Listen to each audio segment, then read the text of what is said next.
A very good evening to all brothers and sisters in the Dhamma. So today is the 7th January 2024, Tuesday class. Oh, 2025, sorry. Yeah. Another year already. Yeah. So Chinese New Year is soon. Okay, good. So we will continue from our sharing from this book, the wonderful Dhamma, Lotus Sutra. So as usual, let us compose our mind, develop the Saddha, Virya, then we gather for physical puja. Namo 本师释迦牟尼佛 Namo 本师释迦牟尼佛 Namo 本师释迦牟尼佛 Namo 观世音菩萨 Namo 观世音菩萨 Namo 观世音菩萨 Namo 阿弥陀佛 Namo 阿弥陀佛 Namo 阿弥陀佛 Namo 弥勒佛 Namo 弥勒佛 Namo 弥勒佛 Namo 药师佛 Namo 药师佛 Namo 药师佛 Namo 普贤菩萨 Namo 普贤菩萨 Namo 普贤菩萨 Namo 地藏王菩萨 Namo 地藏王菩萨 Namo 地藏王菩萨 Namo 佛菩萨 Namo 佛菩萨 Namo 佛菩萨 Arahang Samma Sambuddho Bhagava Buddhang Bhagavantang Abhivademi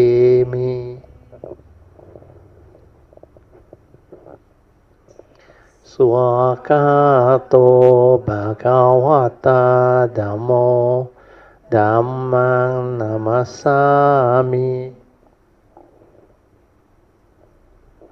Supatipano Bhagavato Sāvaka Sangho Sanghang Namami Namo tassa bhagavato arahato samma sambuddhassa Namo tassa bhagavato arahato samma sambuddhassa Namo tassa bhagavato arahato samma sambuddhassa Buddhang saranang gacchami Dhammang saranang gacchami Sanghang saranang gacchami Dutiyampi Buddhang saranang gacchami Dutiyampi Dhammang saranang gacchami Dutiyampi Sanghang saranang gacchami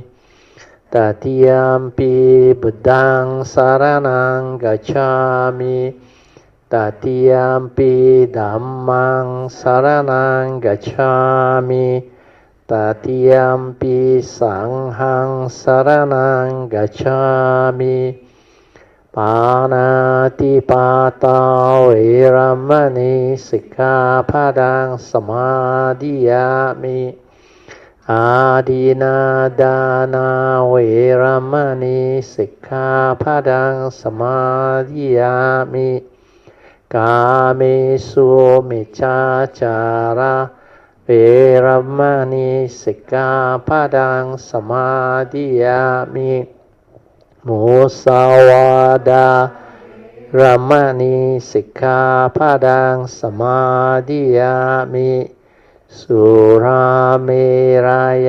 Majapamadatthana Veramani Sikkhapadang Samadhiyami. And we will continue from Padipa Puja onwards.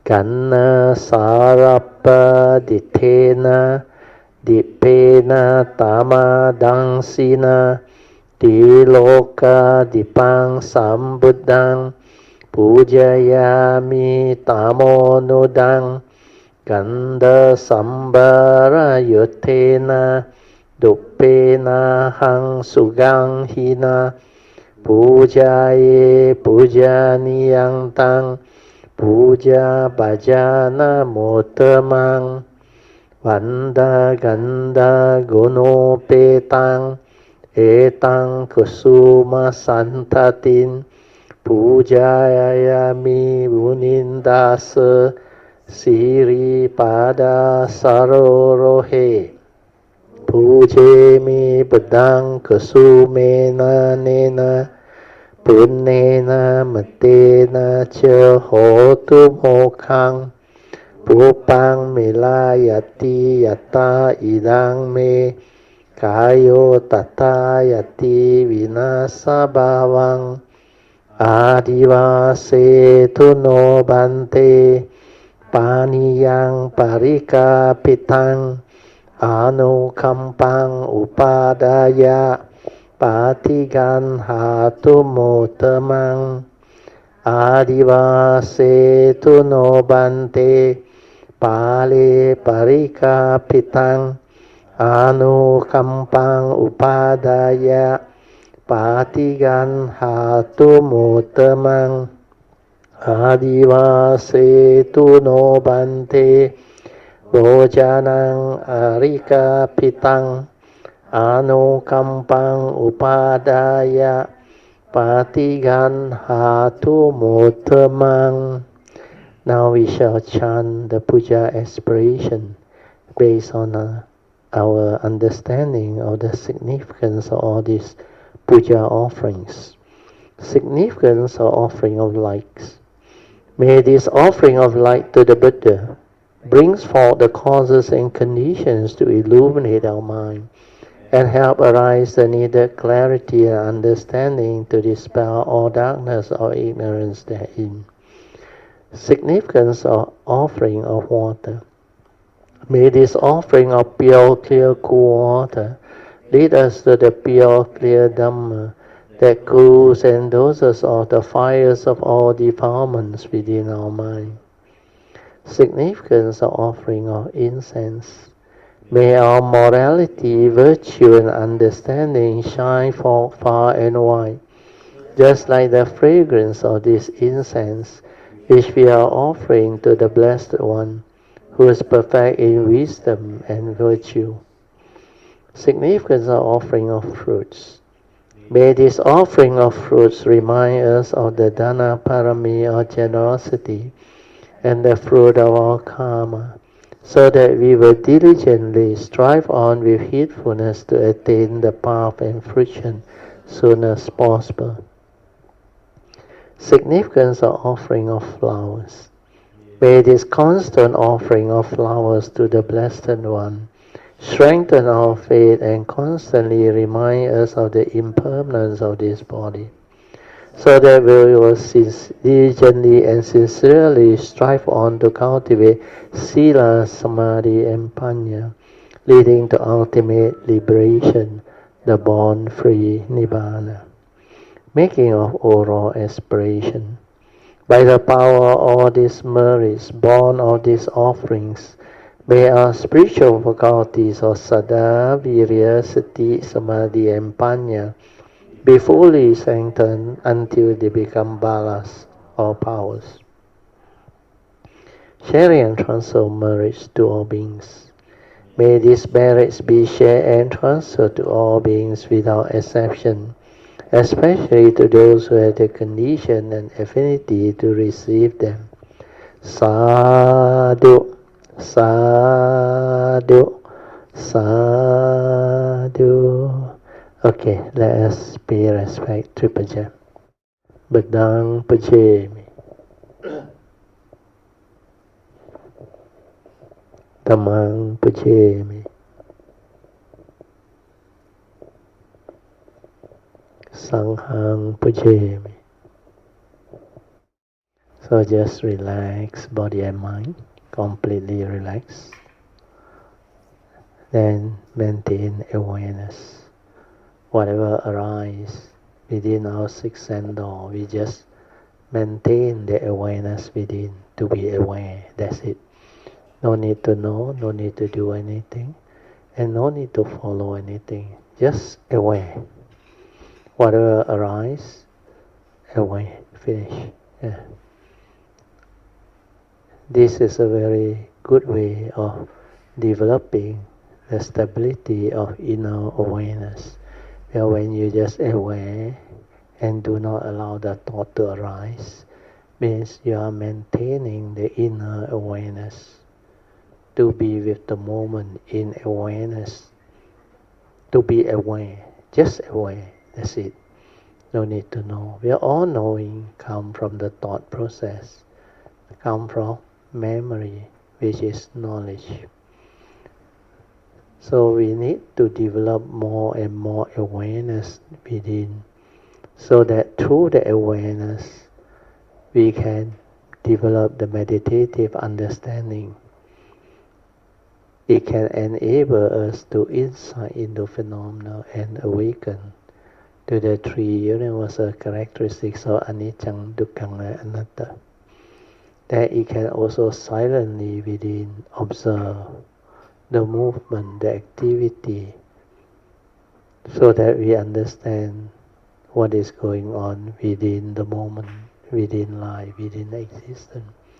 And through that, we develop the understanding of who we are, what we are, and how we function as a human being, how we become emotional, how anger arises, how emotion arises, how fear, worry, anxiety arise.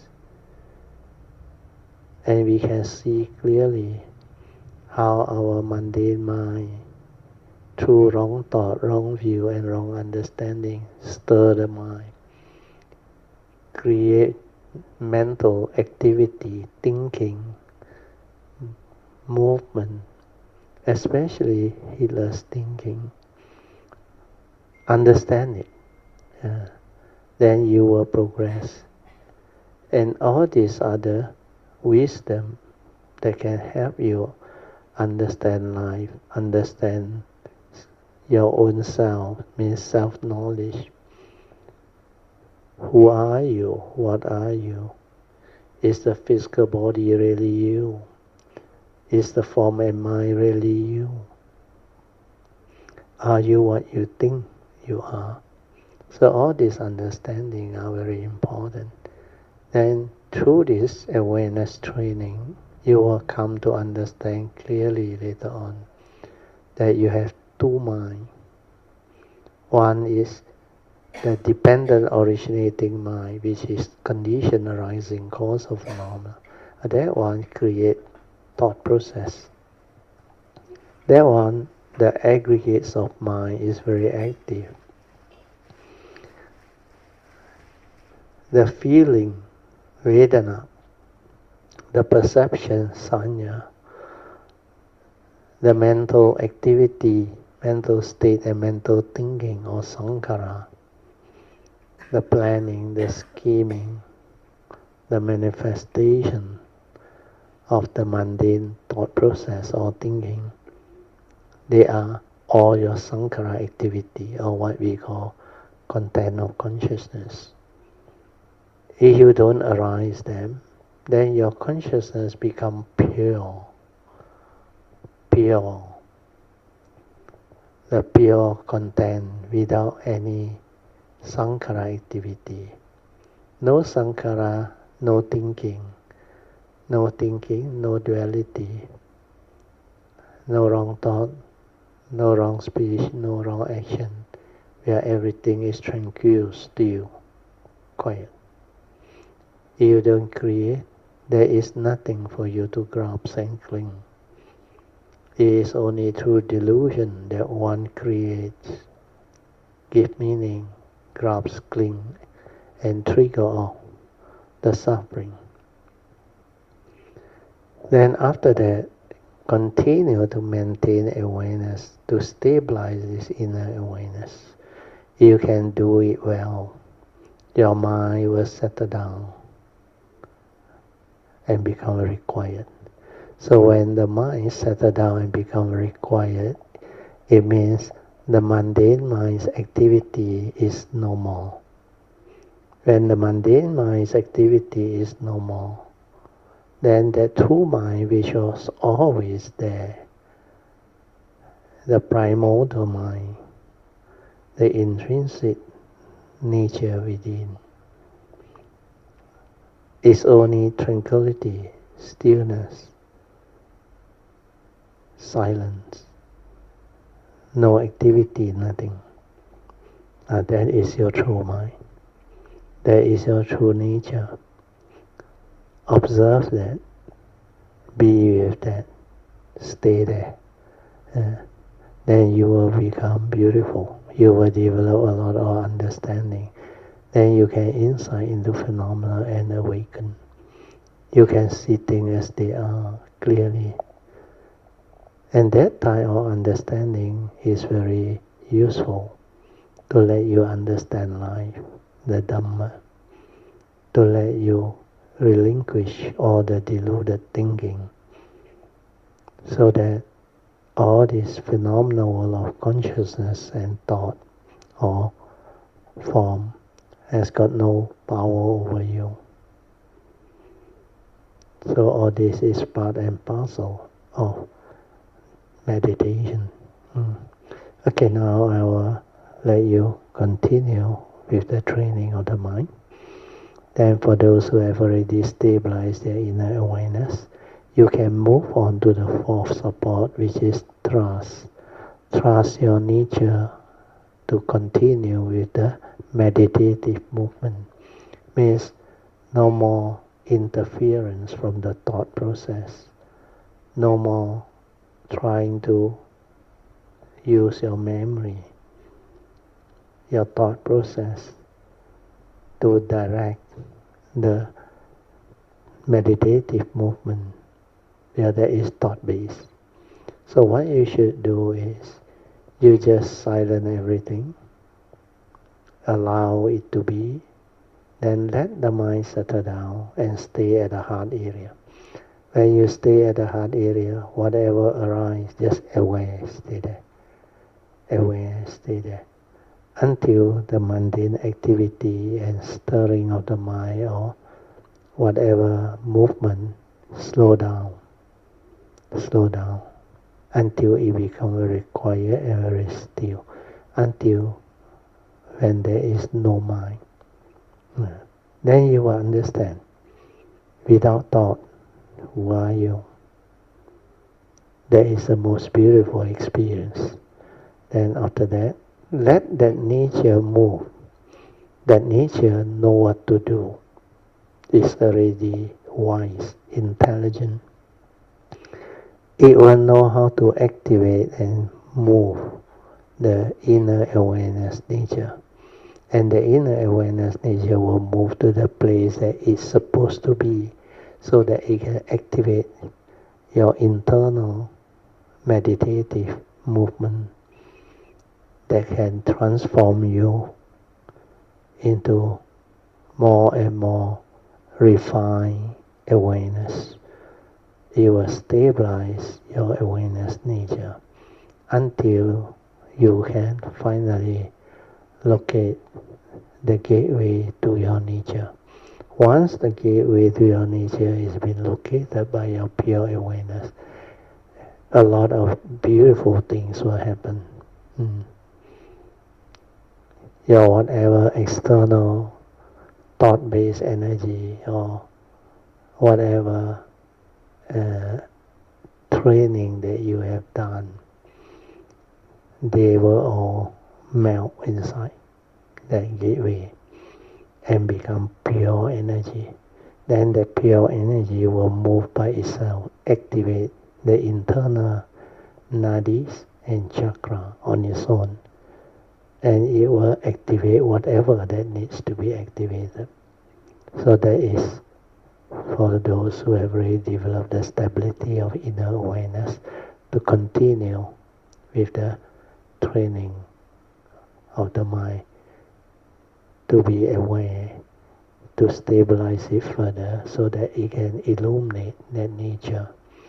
we can transform and give rise to a lot of internal spiritual activity or movement.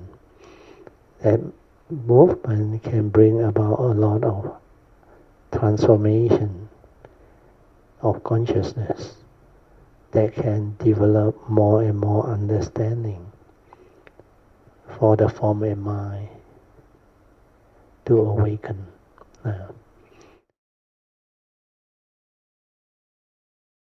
And slowly, mindfully come out the meditation. Try to maintain whatever inner peace, inner calmness, and inner awareness that you have developed for as long as you can.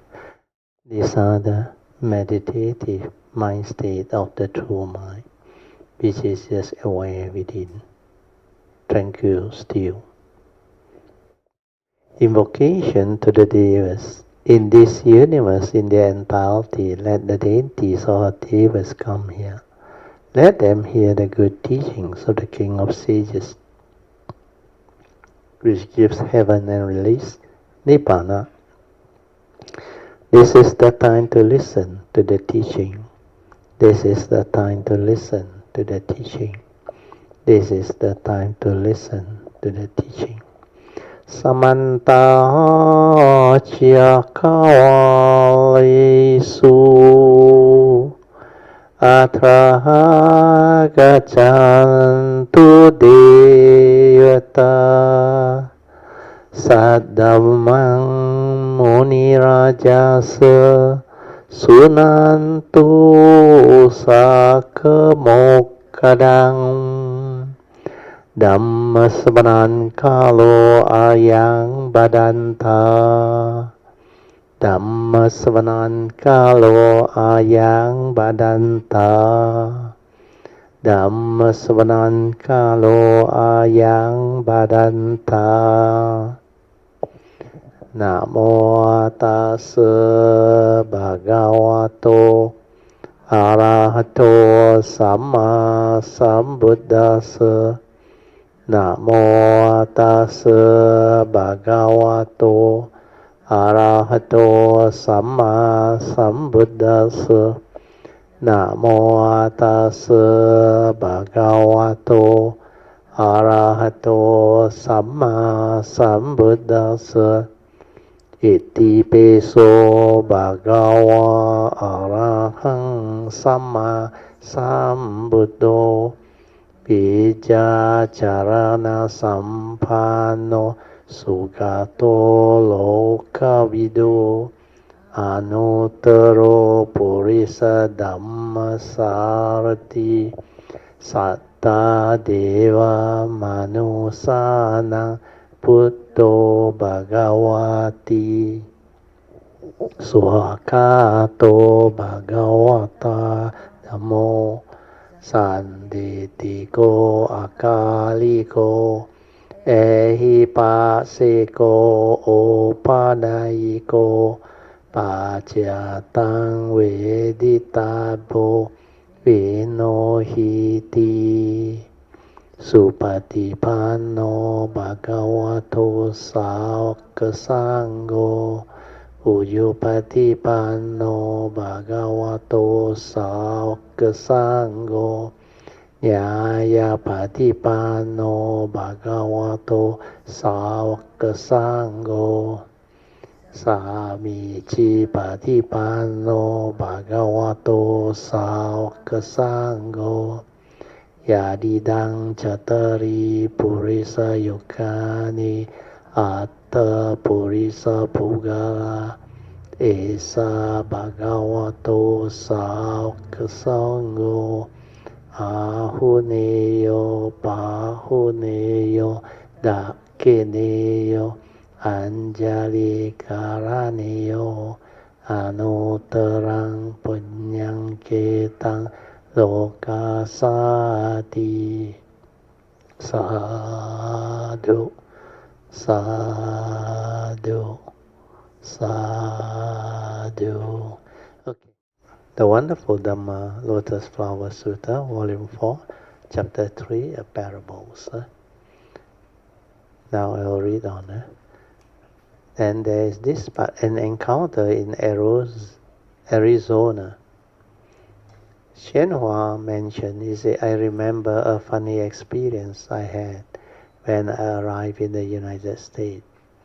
During my first year here in the States, there was a spiritual group that invited me to join them on a trip to Arizona to propagate their teaching to the Native Americans. When I arrived there, I saw the people living in very poor condition. Their living quarters have no toilets, bed, or mosquito nettings. Their dwellings were hardly fit for human dwellings. It was summertime, and the weather was very hot. So I wore very thick, very thin clothing. When their leader saw me, he saw the swastika, the German inverted German sign, the swastika symbol on my chest. Then he started to weep. He said that we were of the same family and rejoiced that he got to meet me at long last. He sobbed, we have been looking forward to your coming for a long time. Come and save us. I asked, who told you this? He said that he recognized the swastika symbol on my chest. I told him, anyone can fake it. You can tattoo one too if you want to. Despite what I said, I deeply sympathize with them in their miserable living condition. I could not bear to see them suffer. After that, I returned to California.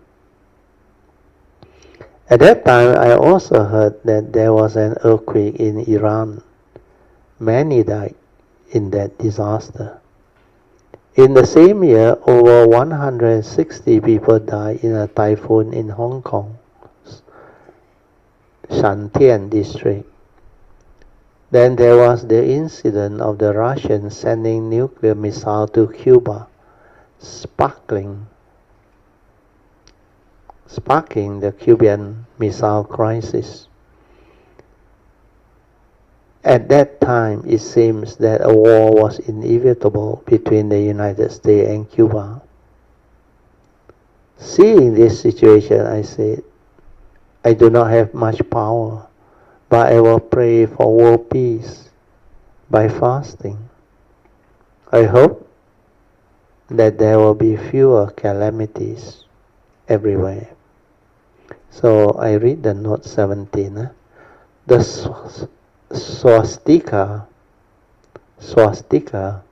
is a symbol, an ancient symbol, used by many cultures throughout human history.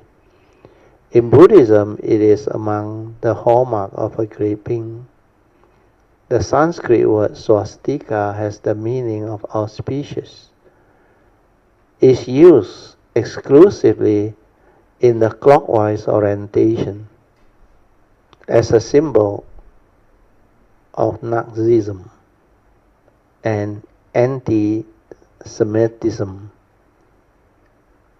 Began only in the 12th century or 20th century. This has tarnished its meaning for many people in the West, but its use here has no relationship to those ideologies.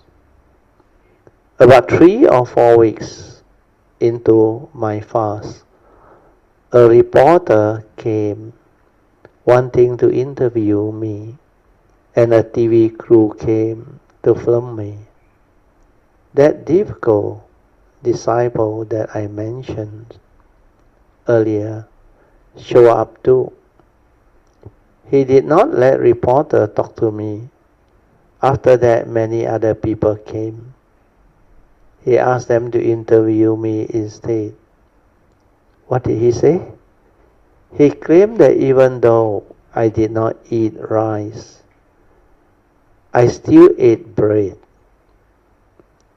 Not to mention bread, I did not even drink a sip of tea. I drank only a cup of water a day. After fasting for 5 weeks, I finally started taking food. Think about this. Just by abstaining from eating, I make him jealous. Not only did he not support me, he tried to slander me. Cultivation is not easy. It is not as sweet as eating candy. Rather, it is very bitter. Then, next part is the sutta, explaining the impartiality of the mind. Then he reflects, my wealth is unlimited, so I should not give my children small or inferior cards. After all, these youngsters are my children, whom I love equally without any favoritism. Since I have such great cards, made of the 7 treasures, infinite in number, I shall give a card to each of them impartially. Why? The card would not run out when given out to all the people in the country, let alone when given just to my children. Commentaries. Then he, the elder, which represents the Buddha, reflect. He said, my wealth is unlimited, so I should not give my children small or inferior card. Meaning nothing could be higher or more noble than my Dhamma. I should not use the lesser vehicle, Dhamma, as a means of taking across living being.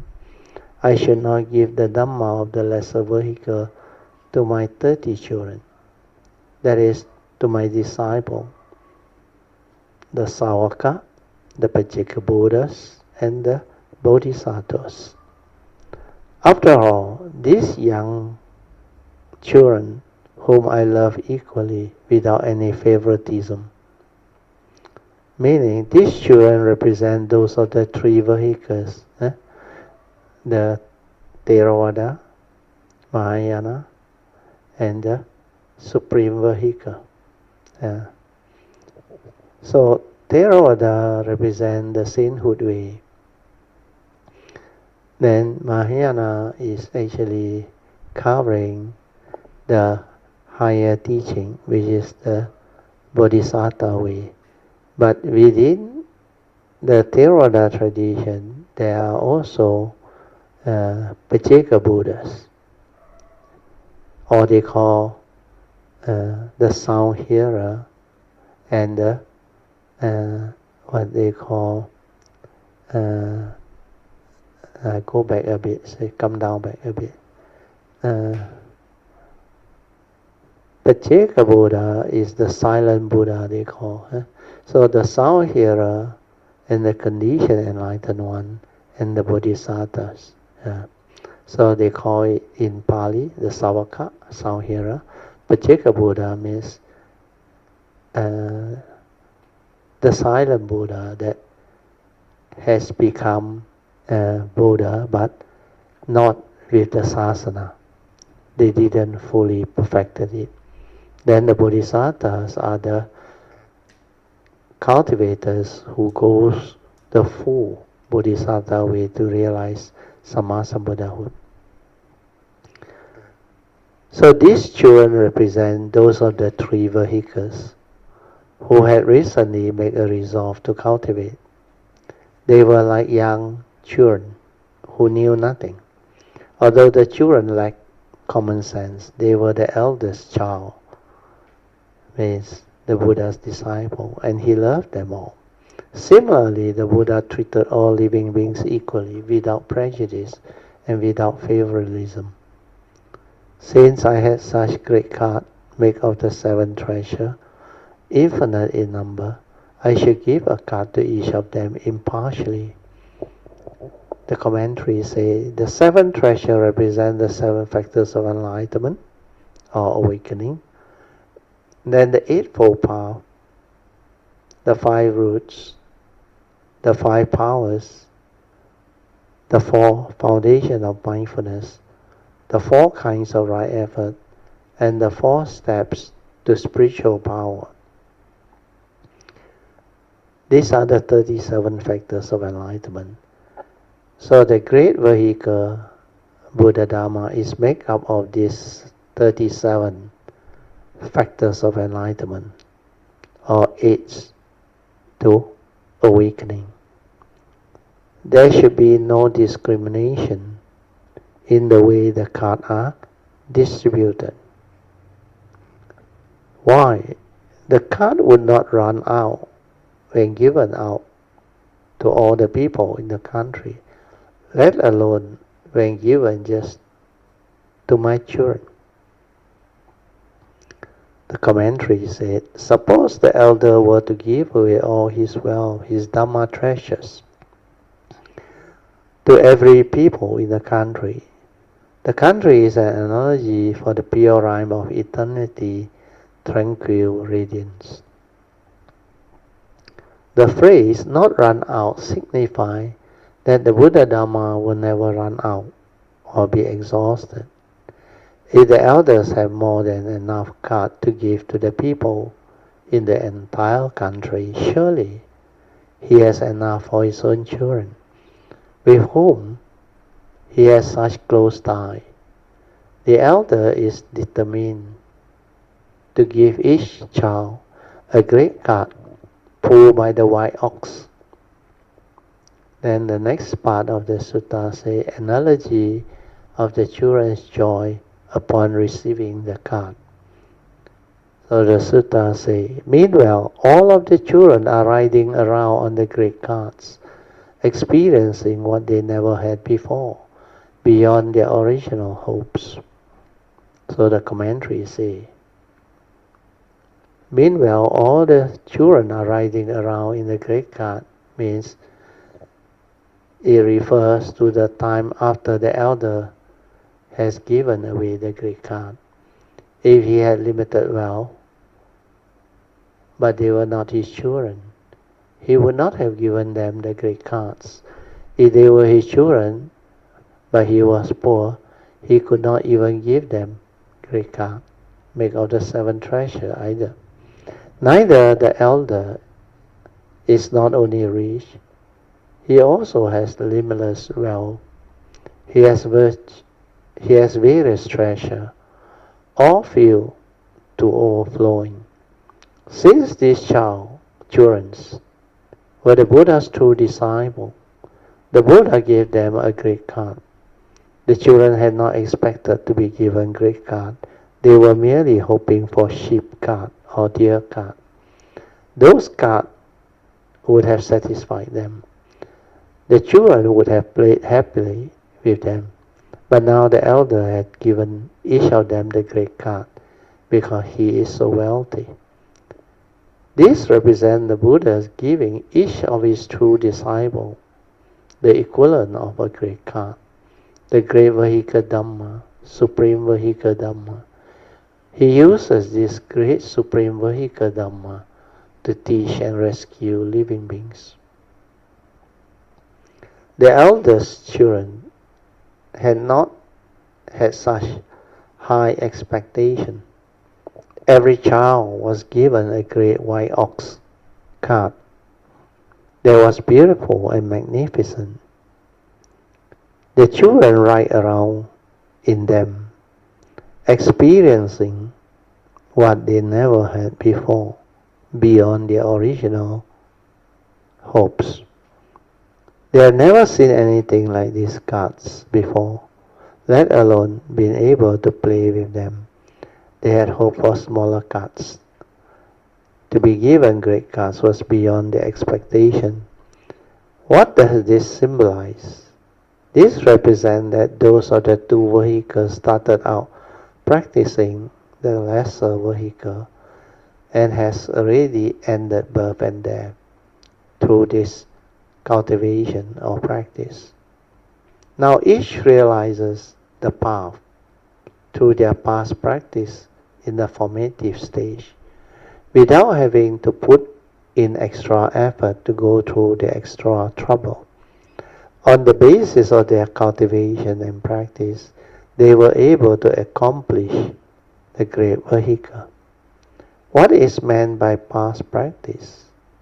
Says, it refers to whatever Dhamma they have already learned. The lesser vehicle had already practiced. During the Dhamma flower assembly, they were one step further, turning from the lesser to the great and attaining the great supreme vehicle.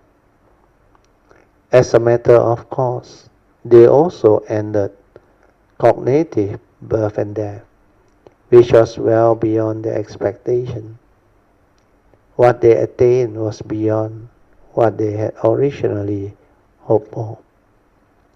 So this one maybe I explain a bit. You see, under the lesser vehicle or the sainthood way, the Theravada and Pacceka Buddha's tradition, what they cultivate was actually only the Four Noble Truths and its three turning, leading to the enlightenment in the here and the now. They can realize any of the four stages of sainthood cultivation. First stage of sainthood is the Sotapanna-ship, where they will realize the path and fruition to be a Sotapan, or we call it the first stage of sainthood. Then when they continue further their cultivation, they will realize Sakadagami, second stage of sainthood, where the first three fetters of what they call delusion that actually trap them within samsara. The first three fetters, when they sever them, it will lead to the realization of Sotapanna-ship, or what we call the first stage of sainthood. Then when they further cultivate and they are able to attenuate or reduce their sensual desire and ill will, they can realize the second stage of sainthood, which is Sakadagami. Then after that, if they continue with their training, cultivation, and when they can root out the fetters of sensual desire and ill will completely, when the first five fetters has been rooted out, they attain, or what they call realize, Anagami-ship, the third stage of sainthood. And each and every of these stages, it has their path and fruition. They will realize the path, followed by the fruition. Then after that, there are five more fetters where they need to root it out. And these last five fetters are more difficult. They are attachment to psychic, or what they call jhanas, form jhanas. Then the seventh one is attachment to formless jhana. Then number 8, 9, and 10 are also very subtle defilements or fetters. They call minor conceit, mana, number 8. Then after that, number 9 is restlessness of mind. Even at anagami level, their mind, for no reason, they can become restless too. But they haven't ruled out the last fetters, which is avidya, ignorance. Not until the last fetters of avidya has been rooted out, they cannot realize the fourth stage of sainthood, which is the arahantship or arhantaship. So this fourth stage of sainthood, when they realize that, they would have ended the segmented bodies, birth and death. Means every life Putujana or the living being that hasn't realized arahantaship, they will take birth. And when they take birth, they come through the karmic process, where the form and mind, the segmented form and mind, just like this life, you and me, each and every one of us, this physical body and mind, which you call Pradatyo, is my segmented form that come since birth until now, maybe until this life force end, until that cessation has been realized finally. Then this segment of the form and mind that come, it will continue into future rebirth, but not the same segment. Every segment is a different form and mind, depending on which rhyme of existence one take. And all this is dependent on the karmic process. That's why the Buddha said we are all born our karma, heir to our karma, conditioned and supported by our karma, and we are what we are because of our karma. That upon death, the last thought moment, if there is still avijja, ignorant, because that factor hasn't rooted out, then rebirth consciousness will take place. But once you realize arahantaship, what happens is the 10 factors all rooted out. There is no more avijja, no more ignorance. So at the death moment, the last death consciousness, because there is no more avijja, it does not condition rebirth consciousness, the normal rebirth consciousness of a Putujana. So when that one no more means, like the Arahant, no more rebirth as a segment, means they have end, birth and death of the segmented life, means they no need to come back to samsara. They no need to be part of the 31 plane of existence. They just free, cease. The other thing that we need to understand is, even as an Arahant in their last life, when they are still alive, they may have end that they call it the so-called complete cessation realization that leads to their ability to end rebirth of the segmented life. But there is one part, the birth and death of their thought process, they cannot end, where their mundane mind didn't collapse. And because of that, sometimes the Mahayana, they call it with outflow. Means that enlightenment, they become Arahant, but there is still outflow. In Mandarin, I remember Hsuan called it low, lick, means it's not completely the segmented life, rebirth through segmented life end, but the birth and death of the thought process, they are still there. That's why they call it, there is still outflow. So unless you go the Bodhisattva way and reach certain stage of cultivation where you can illuminate your nature, then cause your mundane mind to cease and collapse. When you have that transformative ability where your pure awareness nature has become so fine, so refined, until the mundane mind cannot withstand that vibration. That's why it will collapse. And when it collapses, a lot of things will happen. Then that being that is having that ability will understand, where his brain completely become different. The layer of consciousness, the mundane mind, that layer of consciousness from the forehead down, it will suddenly drop off.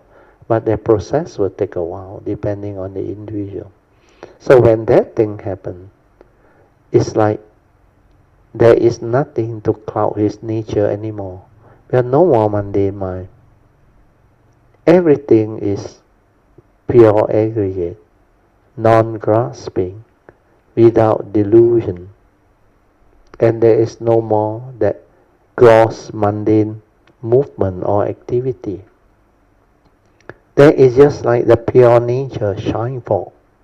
Initially, I remember when it happened in 1989, it's like I have no mind at all. That cannot be. If I have no mind, then how can I think?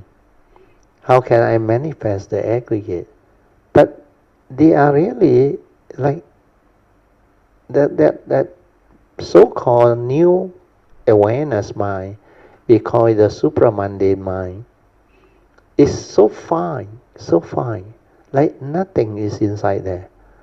Really, you feel like no mind, nothing. Yeah. And that state was the most beautiful. Yes, I remember I was so amazed. For the next few days, I think it lasted 3 or 4 days, I was in that state. Then things that I never see before, I start to see.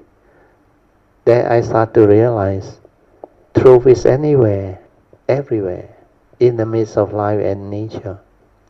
Why can't living beings see?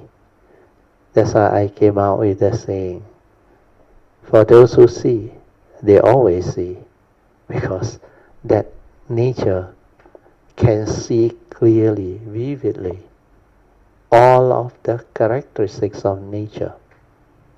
The 3 universal characteristics, anicca, dukkha, and anatta, and all the movement, the activity.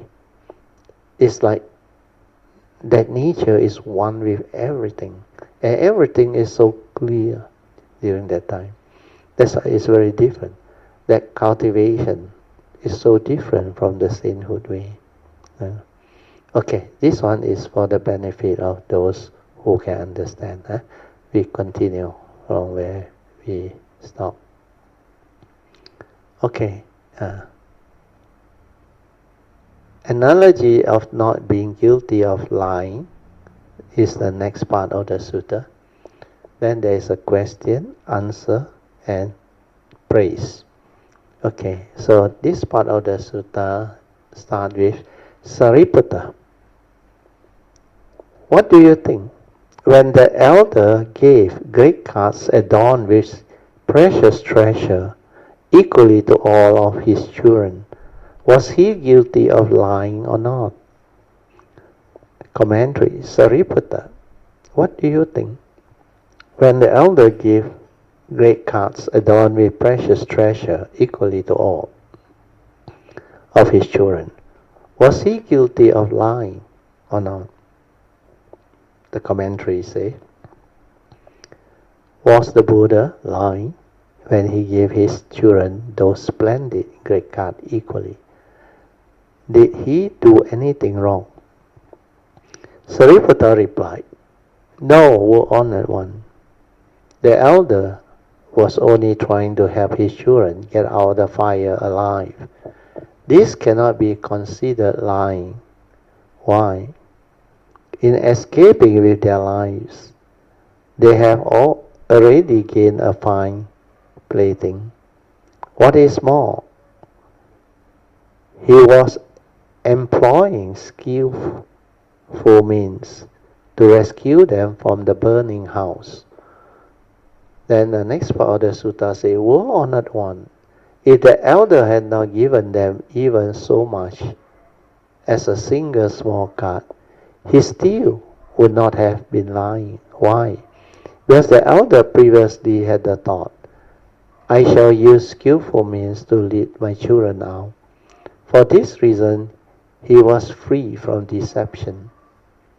How much more so because the elder, knowing his own wealth to be limitless and wishing to benefit his children equally, gave each of them a great cart. Then we go to the commentaries. The Buddha asked Sariputta, what is your opinion about the situation? The elder gave them all great cards. Was he previously lying? Sariputta answered that the elder was not lying. It was not a falsehood at all. Someone may wonder, why didn't the Buddha explain this himself? He could have just made the question rhetorical and answered it himself. Why did he ask Sariputta instead? He asked Sariputta because in this analogy, the elder represents the Buddha. If the Buddha had himself said that he had not lied, most people would not have believed him. Therefore he asked Sariputta, who was considered to have great wisdom, to answer his question. If Sariputta said that the Buddha was not lying, everyone would accept his opinion. So we now go into the commentary. Sariputta replied, no, O Honored One, means it is not a falsehood. The Buddha did not lie. And why? The elder was only trying to help the children get out of the fire alive. This cannot be considered as lying. So the explanation was good. The elder saved his children from the calamitous fire. He kept them from being burned to death. He saved their life. That he saved their life is justification that his words were not deceitful. Why, in escaping with their life, they had already gained a fine thing. So the commentary explained. You could say that getting out of the fire alive and unharmed is like receiving a fine plating. This is because the most important thing to people, after all, is their lives. Since the children escape with their lives, you could say that they got the toy they wanted. So the Buddha did not lie. What is more, he was employing skillful means to rescue them from the burning fire. So this one, same explanation from the three rhyme. O Honored One, if that elder had not given them even as much as a single small card, a leadership card, he still would have not been lying. Why? Because the elder previously had the thought, I shall use skillful means to lead my children out. I shall use skillful means or expedient means to lure all the children out of the burning house. For this reason, he was free from deception. Why? He had clearly intended from the beginning to employ skillful means, mere provisional teachings to get them out. For this reason, since he saved them, his word cannot be counted as a malicious lie. How much more so, because the elder, knowing his own wealth to be limitless and wishing to benefit his children equally, gave each of them a great card. So, possessing boundless wealth, the elder wanted to give each of his disciples or children a great card. This passage of text points out that the Buddha, in saving living beings, does use the lesser vehicle Dhamma. Nevertheless, he has already fulfilled his responsibility. He has gone beyond his responsibility in giving all living beings the great vehicle Dhamma. Since he rescues beings with the great vehicle Dhamma, he cannot be considered guilty of lying. So this is the explanation part, not so important. Then next part of the sutta. The Buddha said to Sariputta, good indeed, it's just as you said. Having heard his answer, the Buddha said to Sariputta, good indeed, it's just as you have said. You are right, your explanation is correct. Then next part of the sutta, correlating the parable with the Dhamma, correlating the parable as a whole, correlating the three analogies of the elders and the others, correlating the three analogies of the tens of children, then finally correlating the specific analogies. Okay, next part. Sariputta, the Tathagata is similar to this elder in that he is a father to all living beings. He has put an end, absolute end, to all fear, distress, worry, anxiety, ignorance, darkness, and obstacle. He has brought to perfection limitless knowledge and vision, powers and fearlessness. He has great spiritual might and the power of wisdom. He is replete with the paramitas of perfection of skillful means and wisdom. He is extremely kind and compassionate, never growing weary of doing good deeds that benefit everyone. Thus he is born in the old,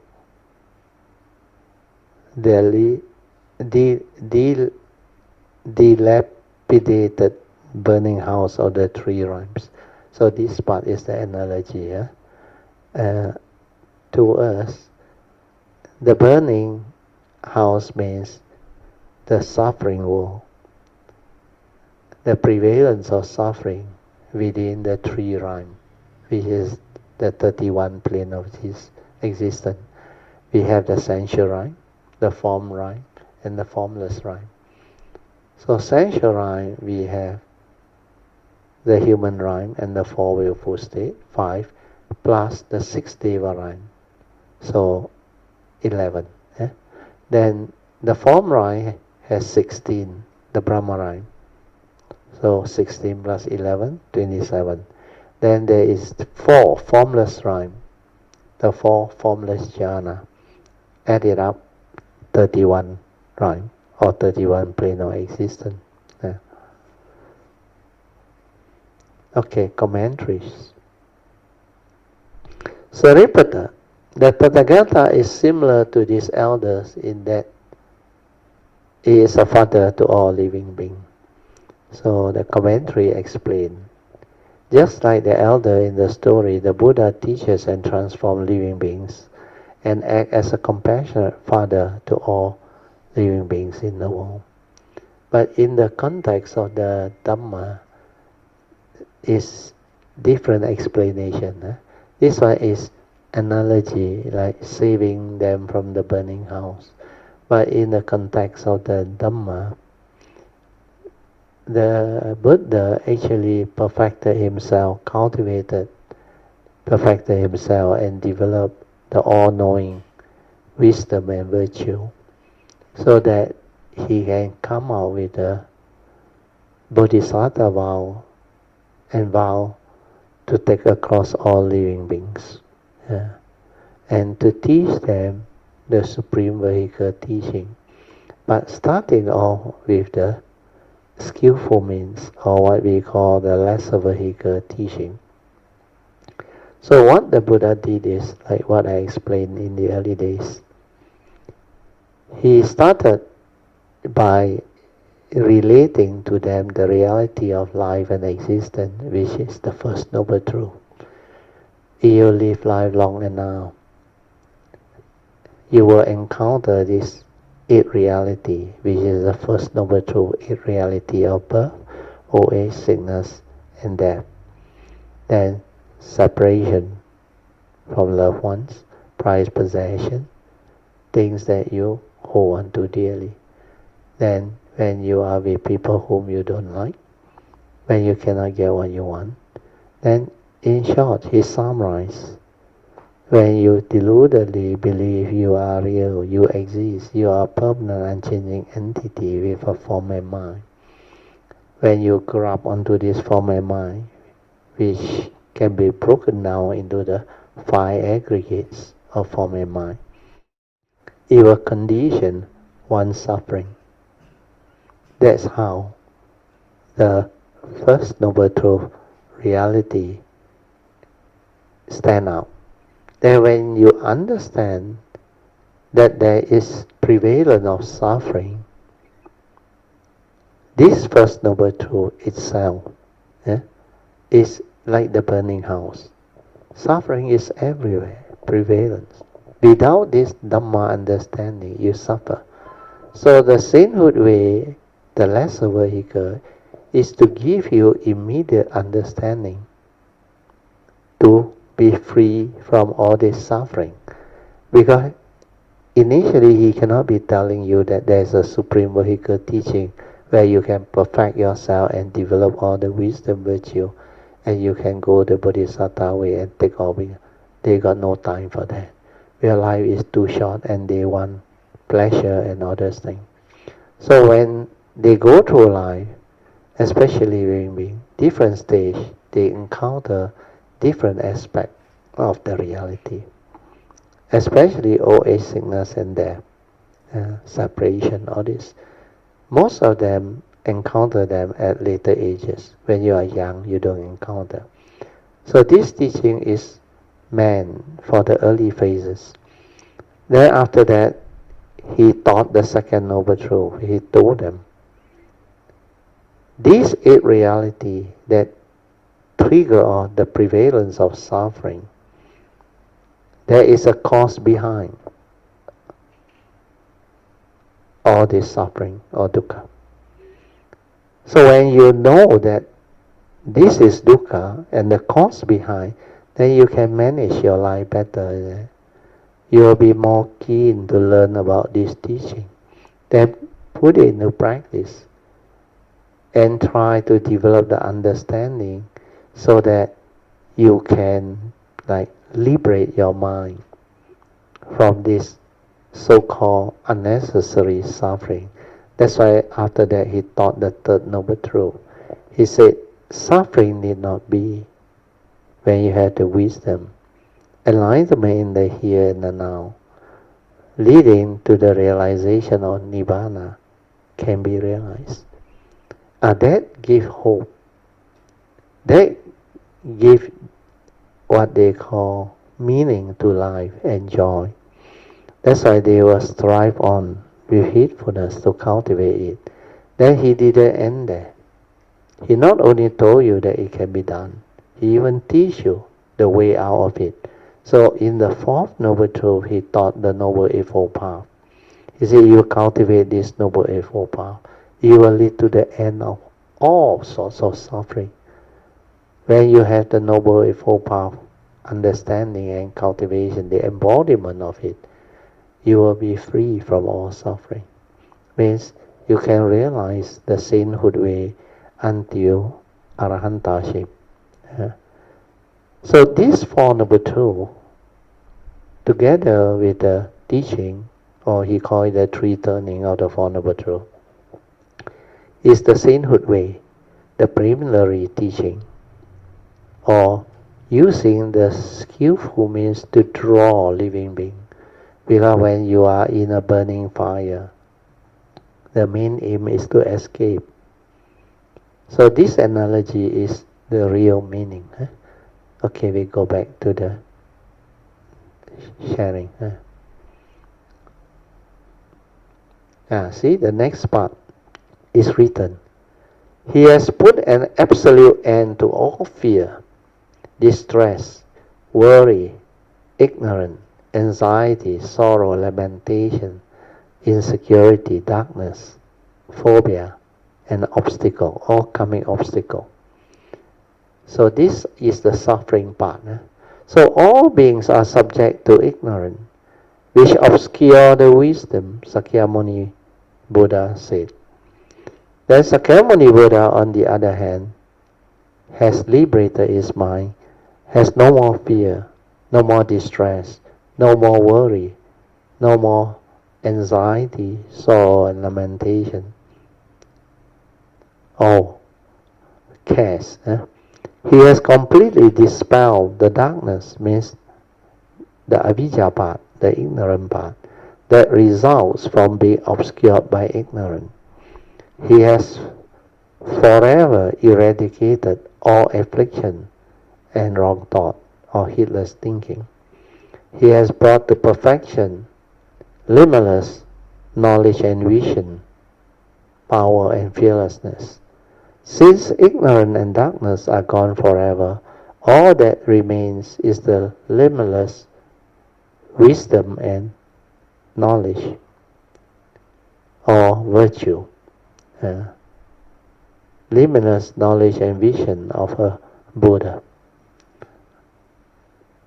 In a previous lecture, I mentioned how each realizes the path, the sainthood way, through their past practice in the formative stage. Take Sariputta, for example. He unfolded, showed, awakened to, and realized the knowledge and vision of a Buddha through the cultivation of wisdom. Mahamoggallana did so through the practice of spiritual powers, psychic ability. Sariputta's formative practice was wisdom, because he was the chief disciple of the Buddha, foremost in wisdom, while Moggallana developed spiritual powers, or what they call psychic ability, in the formative stage of his cultivation.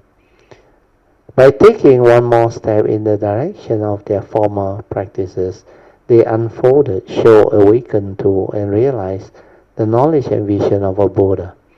Now the Buddha has completely eradicated his ignorance and darkness. At the same time, he has perfected limitless wisdom and the power of the heavenly eye. Okay, I think we stop here. We stop here, we just mark this page. Okay, we are on page 683. Now we will continue with our second session. We will open up for meditation reporting, or if you have any question you can ask. Then we can also discuss further on last Thursday sharing. I think last Thursday sharing was very good. Even last Sunday, I think Alicia brought it up. You all should go and listen to the last Thursday sharing, because it's about Unicode 143, where I explain how living being, or human being especially, create thought.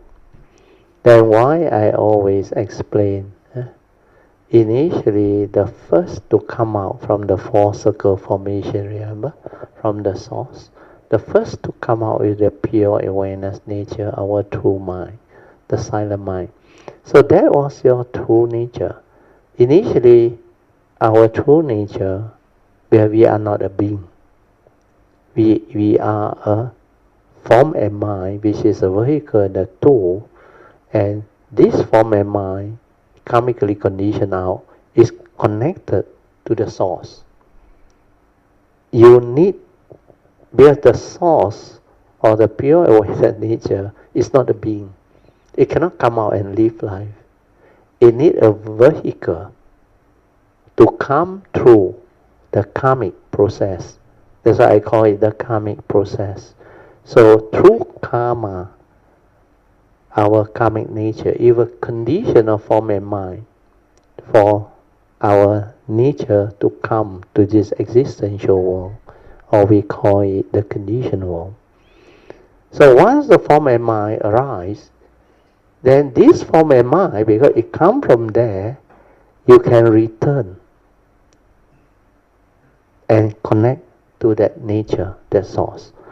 That's why when you meditate, you silence your mundane mind, your thinking mind, then that one ceases, you return to the pure awareness nature, your true mind, your silent mind. And that is the one that is the primordial. From there, all things arise. That's why the Buddha said, our mind is the forerunner of all things. Mind is chief. When mind arises, all things arise. That is the meaning. How from the pure awareness nature, it started the whole creation process. The movement of consciousness with its content. So this movement of consciousness with its content is the creation process that I explained. So today I will make it more clear so that you can understand. Like I always share, initially if you understand you have two minds, your primordial nature, which is spacious awareness. So spacious awareness, so this one is not correct. Heart Sutta is not correct. So never mind, we can use it. So initially, you are just spacious awareness. Then what happens is, from this spacious awareness, when you want to perceive something through your senses, you got your sixth sense door, or sense basis. So this sixth sense door, or sense basis, can enable you to perceive, like seeing consciousness, hearing consciousness, smell, taste, tactile, and thought process. So you can become conscious of the world. You can know the world. You can interact with the world through your senses. So this sixth sense basis is very important. So through your sense door, like seeing, you want to see something, perceive what you see, you need to shrink that spacious awareness, shrink it down to a small space to perceive. So when you understand this, then you realize from spacious awareness, you shrink into a small area.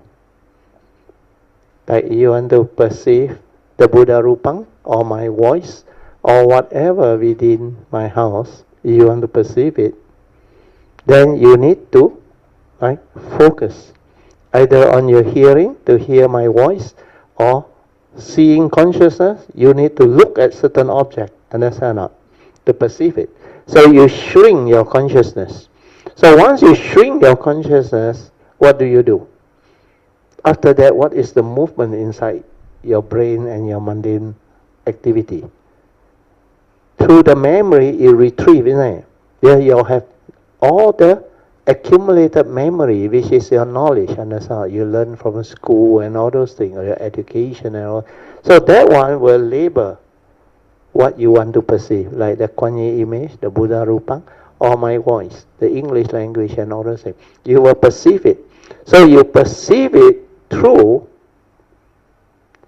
this shrink or shrunk consciousness. You shrink it into a small space. So this one is small space.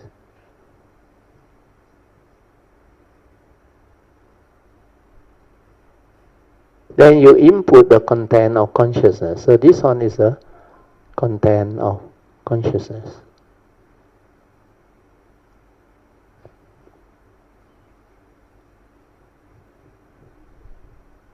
So this content of consciousness is all from your memory.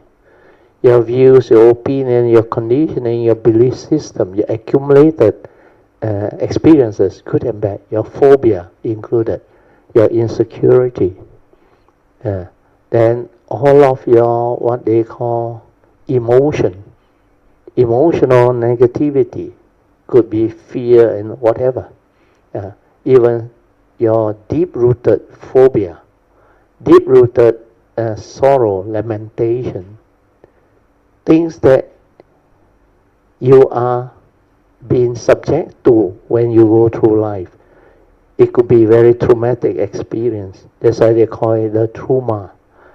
All this lead to accumulation.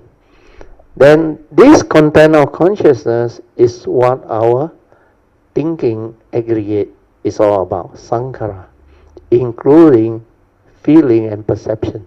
So Vedana, Sanya, Sankhara, these three is actually the content of consciousness. So this is just Sankhara, nothing else. That's why Sankhara Aniccang, Sankhara Dukkhang. The meaning is, all the movement within here, the small space, But when you perceive something, you will think about that thing, isn't it? You will give meaning, isn't it? Then you will create movement, isn't it? Reaction, like and dislike, pleasant, unpleasant, all those stirring of the mind, reaction of the mind, they happen inside here.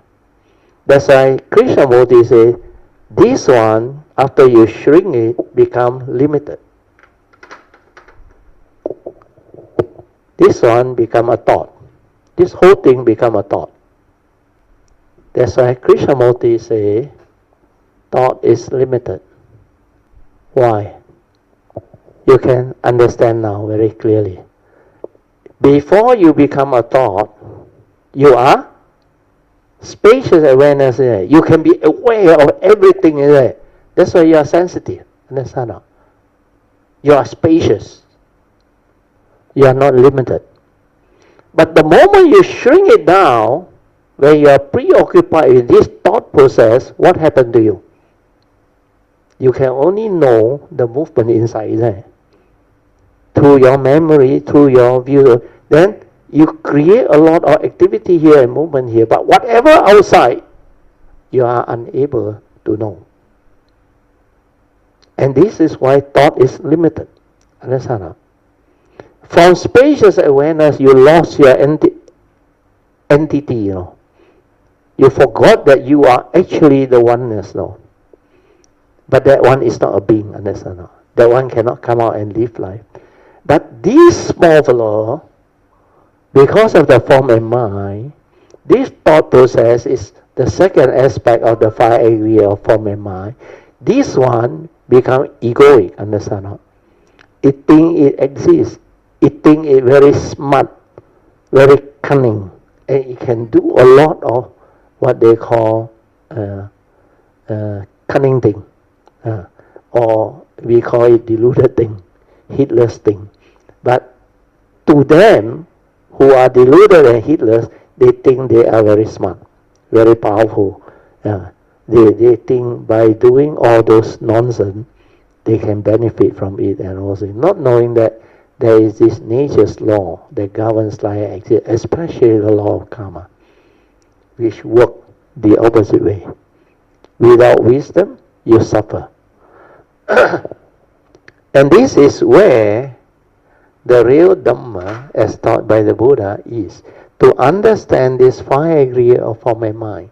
That's why the Buddha said, all this content of consciousness, which is sankhara, all the aggregates of mind, Vedana, Sanya, Sankhara. That's why Sankhara, Sanya. Then from there you stir the emotion, trigger of the feeling. Then feeling become affected and become like and dislike, pleasant and unpleasant. It develops into emotion. Understand? So from the thought process, from what you perceive through your views, opinion, conditioning, memory, everything, you stir your mind. You create more thinking, more entanglement, and more what they call discriminative thinking, based on your views, opinion, conditioning, and belief system, and what you have been told, or what you have developed as so-called understanding, which is actually knowledge. Nothing to do with wisdom. That's why this one is limited. It cannot free you. It cannot go beyond thought, beyond mind. It cannot realize the infinite, the awareness nature, which is the totality, the spacious awareness within the oneness. So because of that, when you develop the awareness-based meditation, you realize this is very stupid. This is very limited. This is where you get trapped. Then why do you want to go in again? Understand? Then like the Buddha said, whatever you do through the sankhara, you may analyze, like I one song last night in the early day, or give reason. You may go and do a lot of reasoning, analysis. But it cannot free you. Understand? But this is for the world. Understand? To argue, to be right, to develop more egoic, karmic negativity, and trigger of all the suffering and misery. It will inflict on yourself and others. That's why the chaotic phenomenal world of consciousness, the fourth circle formation, is the result of all this wrong thought, lack of wisdom. But when you develop awareness-based meditation, you see this clearly. Then you know who are you, what are you, how you function as a living being. Then how you can free yourself from it. But when you just aware inside here, everything ceases. Then what happens? You realize back the true mind, understand? The silent mind. Then you are with one. Then you realize that one is the deathless element. With no being inside. No word, no duality, no fear, no worry, no anxiety. It's only tranquility, stillness, peace. But this spacious awareness don't have word, don't have anything. This is your true mind. Pure awareness nature. So the characteristic of this is tranquility, stillness, silence, peace. Now can you understand? So this one is the final summary of what I have been teaching all this while. You understand this, you understand who you are, what you are, and how you create thought. How from this limited space you input the content and create all the deluded thinking.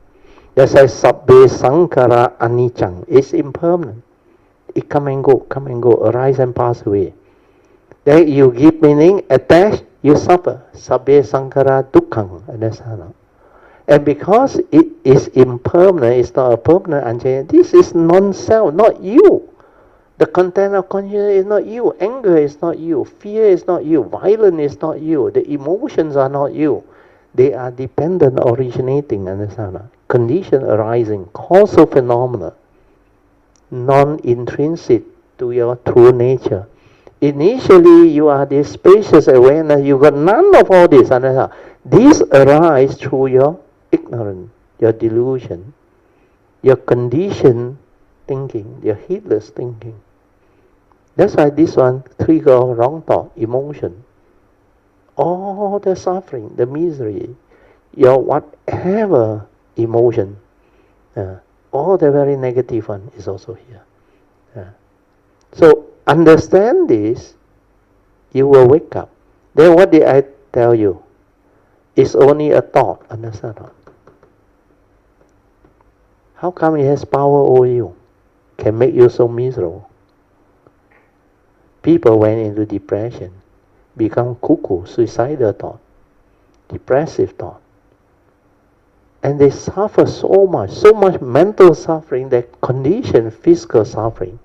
And the form and mind become like so haggard. This is not life, understand? This is suffering, misery. You come to this existential world to live life, to develop the understanding of life so that you can experience all the pristine wonders and beauties of life. Not to come here to create your own misery, your own karmic entanglement and suffering and karmic death, life after life. That is really delusion, ignorance. See it, contemplate it, understand it, and wake up and vow never to be trapped in this again. Means in your bodhisattva vow, the miscellaneous vow, you can add in the understanding. Well, this part is for the bodhisattva.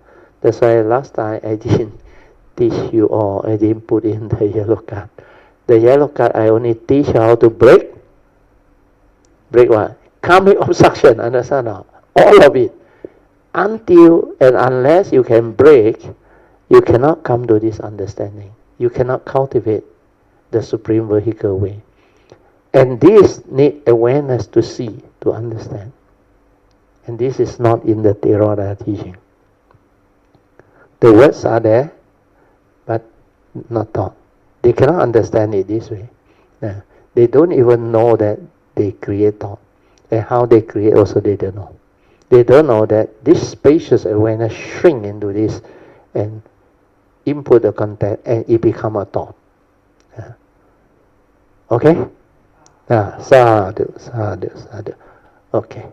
So anybody wants to add anything or share anything or yeah. Hello, good evening, Brother Jiu, Mrs. Jiu, and all Kalamita. Brother Jiu, since you bring up 这个 topics, 我想分享一下我最近的 encounter. Okay.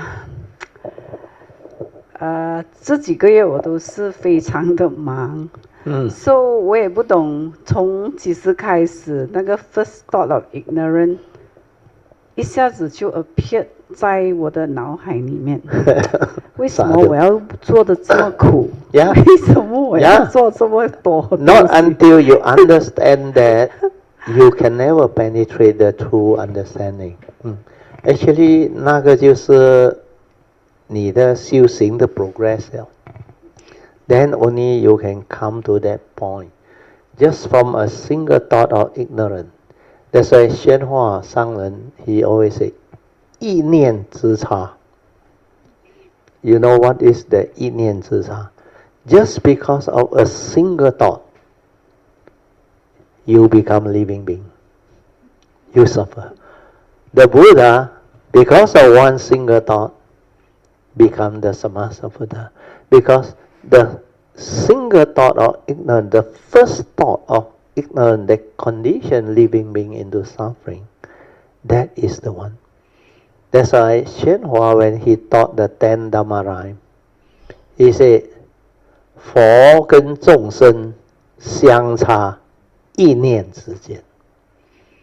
He said, the Buddha and living being, they only differ by a single thought. Single thought of what? Ignorance. That's why for those who understand, they know. Nip it in the bud. You know what is nip it in the bud? That's why the Buddha say, the wrong thought when they arise, immediately abandon it. Then later on with the wisdom, you don't need to abandon. You can prevent it from arising. That's how you free. That's why when your wisdom stabilizes, then you understand it so clearly, then they cannot deceive you. They don't have power over you. That's why the second right effort to prevent it from arising is very easy. Just like what Alicia went through last night. For 16 years in depression, all the wrong thoughts, he has seen them inside our understanding. Then whenever they arise, I remember in the early days he used to share with us. He said, enough, he told that thought. Enough. For 16 years, you have tormented me and deceived me. Straight away you subside, zoom, go down. The wrong thought of becoming angry, emotional, upset by what people say, what people do, and what happened.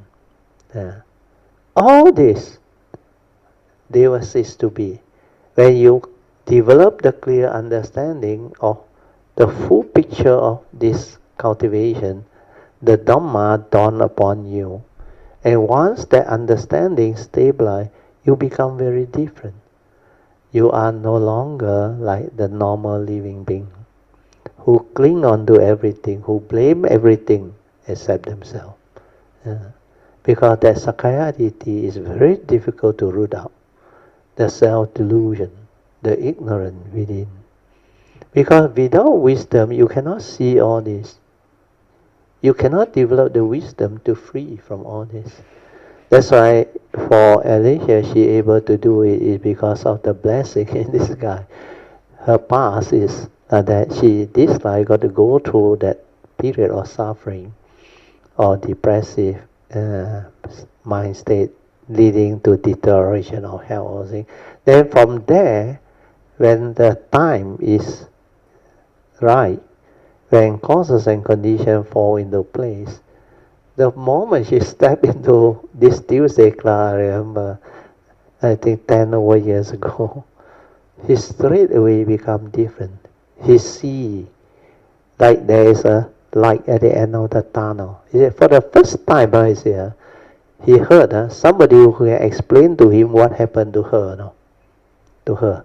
Her suffering and misery also. Then can explain to her the cause behind, which is attachment, craving, clinging, grasping, wrong view and all that. Then later on, she keep on chasing after the thought, ask Hsuan to quickly release it. Then throughout the day, except her sleeping moment, traveling on the train, on the bus, on the plane, or wherever he has time, she will listen. Then from there, she actually developed the understanding and the joy and came out of it. That's why sometimes don't be like too like unhappy. Don't go and think, "Ayo, why I so much suffering? Why other people born lucky, blessed, no suffering?" Sometimes it's the other way around. Without suffering, you cannot wake up. It is with suffering that you can wake up. Yeah. That's why a lot of people who don't understand the law of karma is blessing in disguise. Must happen this way means must happen this way. If it doesn't happen this way, it cannot lead you out of the way. It cannot lead you to the understanding that can liberate you and transform you. So all this is what we call nature's movement and condition. Trust your nature. Have faith in virtue, in wisdom and understanding. Just cultivate. Don't try to know. Don't ask why I so sweet, why I so unlucky, why I got so much negative karma. Forget about it. Because like Shenhua used to say, whatever the life situation is, initially it may appear very bad, he said. But if you have the understanding to accept the reality, then apply Noble Eightfold Path, everything will turn around and become a blessing in disguise.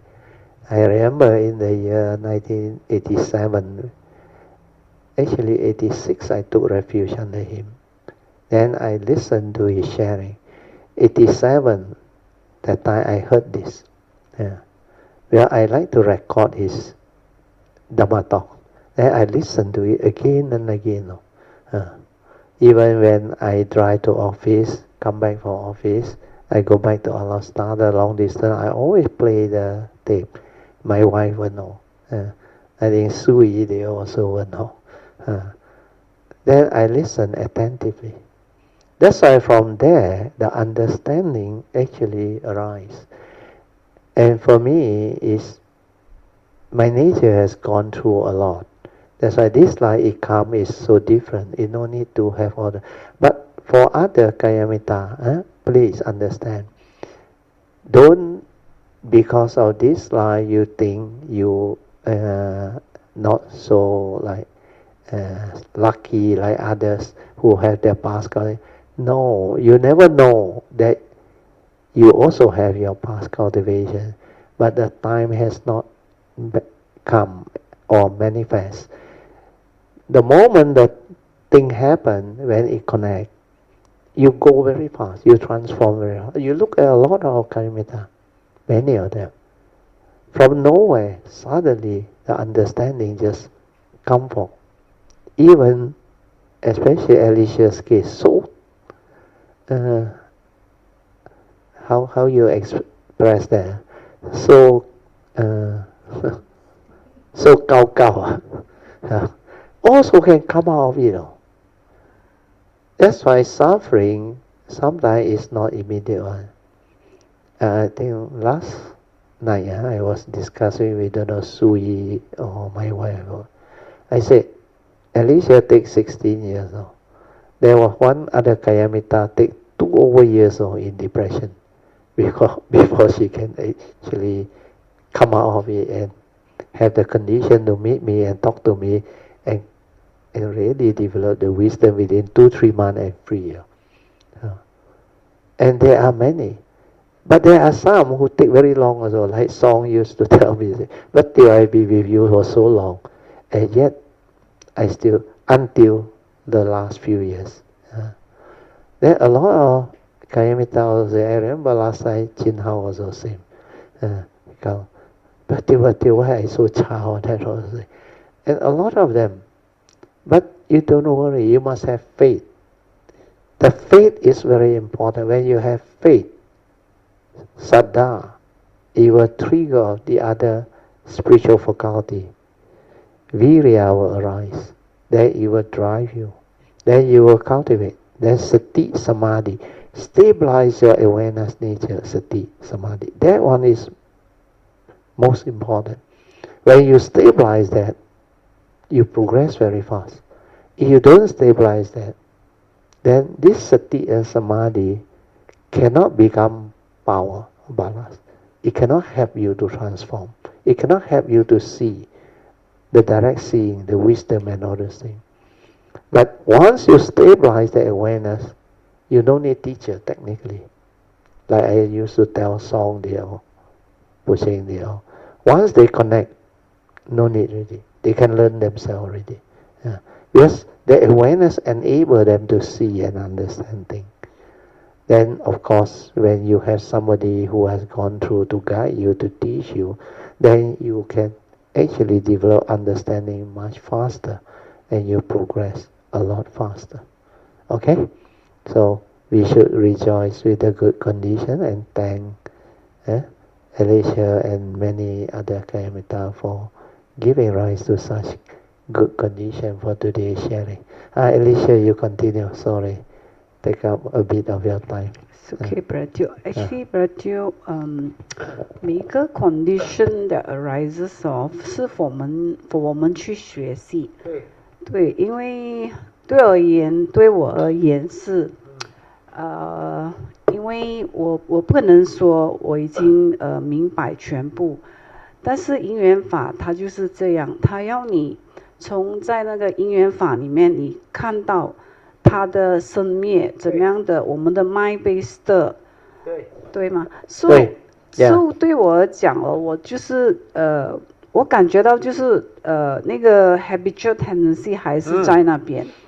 你看到他那个 emotion 来，就是他来，你好像就是那个 ignorant part， 就是你知道他来这了，但是你又好像觉得不要压抑他，让他发出来吧。但是每一次当他一发出来之后，我就感觉到哇，很难受，就是因为你觉得你怎么样讲 ？Because your awareness is sensitive. Yeah. 你感觉得到很难受。但是你觉得你好像是很伤心，但是你又不会哭，因为你已经不是以前那个一伤心就哭了那种。Because of the understanding and the sensitivity, you know how to relax into it already. Then later on, you become like very conversant in it now.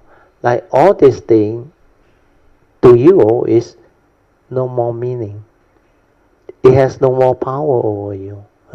But initially you will go through that phase like you mentioned. All these are the habitual tendencies. But it takes time to slow down, to like completely develop the stability of wisdom and understanding, to root it out. But to root it out is not overnight. That's why the habitual tendency, even 正言法师 the 慈济one, she also in her book, you remember, the 无量易经, she keep on mentioning habitual tendency, you know, and that is the most difficult to root out, even at her level and understanding, you know. That's why habitual tendency is a tendency that we have developed as habit. That's and this habit, like mechanical in nature, no, automatic is still, no. Not until you straighten your view, develop the clear understanding, it cannot stop one. It's just like the analogy I give you, the bell, when you rotate it, when you rotate it, because your heedless thinking and habitual tendency has become a momentum. No? You know what is momentum? It moves by itself. No? But the moment you are aware with the wisdom, then this momentum breaks. No? The moment it breaks, you want to move it again, it becomes more difficult already. More difficult already. Then later on, when you have that wisdom idea, this fellow cannot move again. Cannot move anymore, not to say again.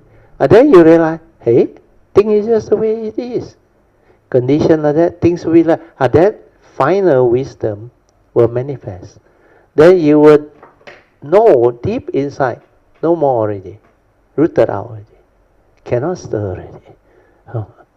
So all this understanding, the cultivator will go through and it will manifest.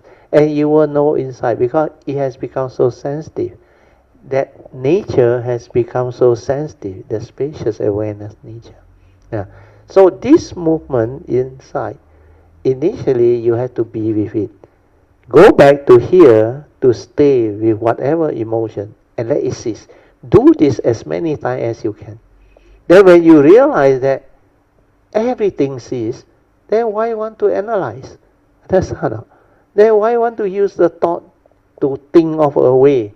Yeah, this is impermanent. Bring about suffering. I don't want to think.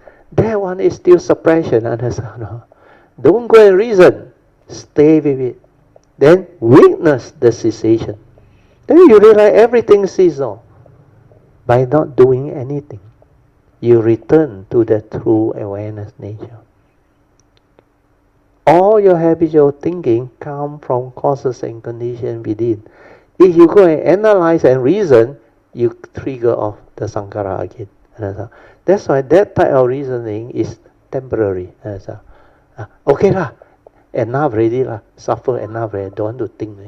Cannot, because the wisdom not there, not rooted out. So it's just like Chui Gong, Kaki Song. With no wisdom behind one. You say something to make yourself satisfied and happy. No point. So this one is very important. Thought is limited. That is only a thought. How come it has such power over you? Yeah, you brother summarize. Actually, 后来我什么也没有做。然后 suddenly 那个 right view 就出来。哇，sadhu。Then after that，我整个人好像我的 mind 被 liberate。对。就没有了，就哇，又 back feel very light，feel very light， to 那个整个 like Yeah. come back to normal. Yes. 松起来。Then you feel very good. Yeah. Especially you stay and when it ceases, then you realize the heart there, no more movement, no more agitation, that tranquility, that stillness, that peace, that silence, all start to dawn inside here. And this one merge back with the spacious awareness. Then you realize, what the Buddha teaches is so wonderful. Sabbe sankhara anicca, sabbe sankhara dukkham, sabbe dhamma anatta, he no you, he no me, non-self. That's why there is no being to suffer. Actually, no living being to save to, finally.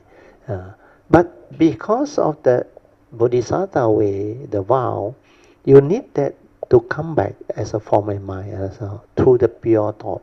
That's why we know, we use it. It's just like the Buddha's skillful means. He knows there's no living being to be saved. Then, where got disciple, where got student, where got enemy, where got parent, where got all these other identity that we create through avijja, through ignorance. But to live life, there is such thing as existence, life, law of karma, duality, everything. Everything within our civilization, they exist, but they are not real, not what you think. That's why when you understand the unconditioned and the conditioned Dhamma, then you can live life beautifully. Understand? Let us rejoice. Sadhu, sadhu, sadhu. Today one very good. Go and listen. Okay? 还有Alicia? Radio time's up 了，所以改天我再接下去分享。改天再分析Radio 阿弥陀佛。Sadhu, 阿弥陀佛。Let us rejoice one more time. Sadhu, sadhu, sadhu. Okay, let us share merit. Akasata ca bhumata Deva naga mahindika Punyang tang anumoditwa Cirang lakantu loka sasana Ettawata jamehi Sampadan punya sampadan Sabbe deva anumodantu Sabba sampati siddhya Idang me nyatinang hotu Sukhita hontu nyatayo Idang me nyatinang hotu Sukhita hontu nyatayo Idang me nyatinang hotu Sukhita hontu nyatayo Devo vasatu kalena Sasa sampati heto ca Vito bhavatu loko ca Raja bhavatu dhammiko